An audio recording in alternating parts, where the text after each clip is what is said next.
千利休はハロウィンにラテアートを作らなかったのか。千利休がハロウィンにラテアートを作らなかった。これは歴史上の明確な事実である。しかし、利休こそが世界で初めてラテアートを完成させた人物であることはあまりにも知られていない。その歴史は時の権力者により完全に闇に葬られた。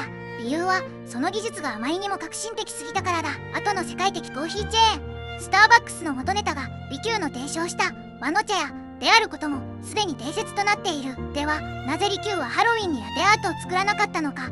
最も有力な理由は2つだ。1つ、当時の日本にはハロウィンを祝う文化がまだ存在しなかったからだ。当たり前のことである。2つ、歴史クリエイターの原拓はこう述べている。利休は日本のかぼちゃはコーヒーの苦味を消すという信念を曲げなかった。つまり味が合わなかったのだと。利休の美学は味が合わないものには手を出さない。それが至高の茶人の揺るぎない矜持であった。